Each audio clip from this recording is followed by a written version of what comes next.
So for project 2, I will be doing my presentation on Leo Natsu, and this is just what I've researched and found out about him. So to start off with introductions, he is a designer / illustrator who is based in Brazil, and he studied graphic design at University of Southern Brazil. After graduating, he worked full-time at RBS and studied more about motion design there.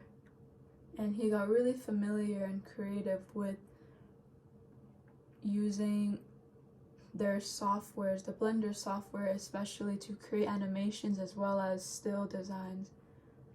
His projects are mostly focused on UI / UX design, advertising, and visual experiences. And he's worked for numerous big companies that we're all familiar with, such as Google, Instagram, Adobe, Facebook, Uber, and more. And although he's worked with a bunch of these big companies, I thought his collaboration with Google was his most important contribution to graphic design, because everyone who uses Google can see his designs, and some of them can include a bunch of sticker packs or the monthly special event designs that Google has on their search engine. And I always found those designs to be really nice, and it did make me a lot happier. It was nice to see, and I can really appreciate his work. So these are some of his visual samples. One of his first works were for the New York Times, and this is the illustration he's made. And we can see that he uses a lot of these bright, vibrant colors, which really catches your eye. And in 2018, he made an illustration design concept for Vans, and he uses a lot of red, and I'm assuming that the red was on brand for the Vans brand specifically. In 2019, he helped Uber to create a bunch of illustrations, a number of illustrations for their app, and we can really see the design translate into the different smaller features in the app because they have the same aesthetic. And this one in particular is called the Roadrunner. You can see he uses a lot of pastel colors, unlike the New York Times illustration. And later in the year, in 2019, he helped to create a sticker pack for Google partners.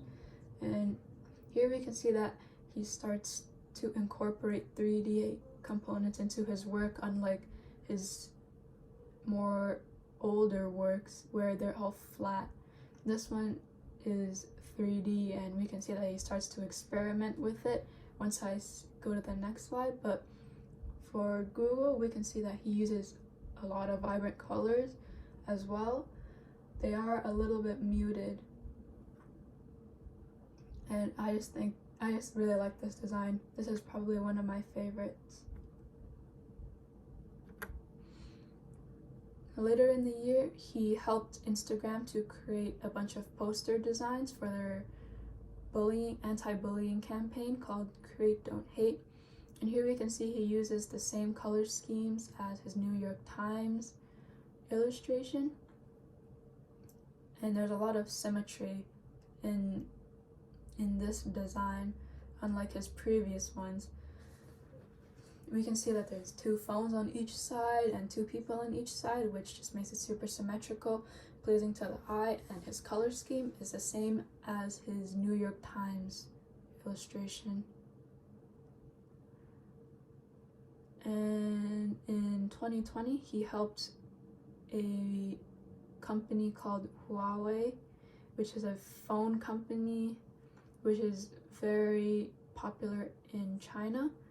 And he helped to create the digital influencer character, which promoted their newest phone at the time.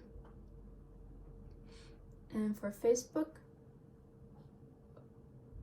Oh, and the color scheme for the digital influencer character is also similar to Instagram's poster and as well as the New York Times illustration.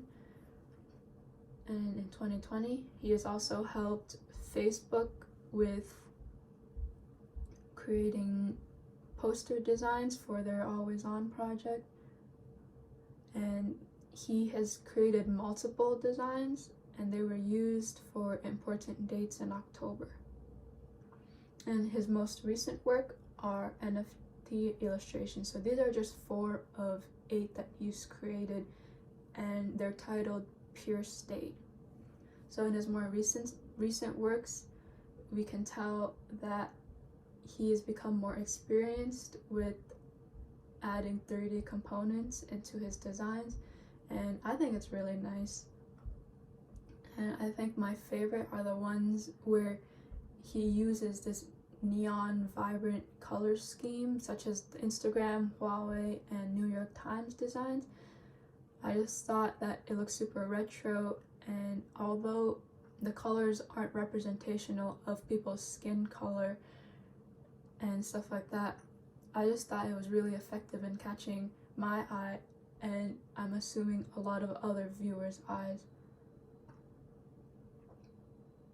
And we can see in his work there's a lot of movement. Our eyes move along the whole design, which was one of his main focuses and the main point of a graphic design in the first place. And yeah, this is my resources, and thank you for listening.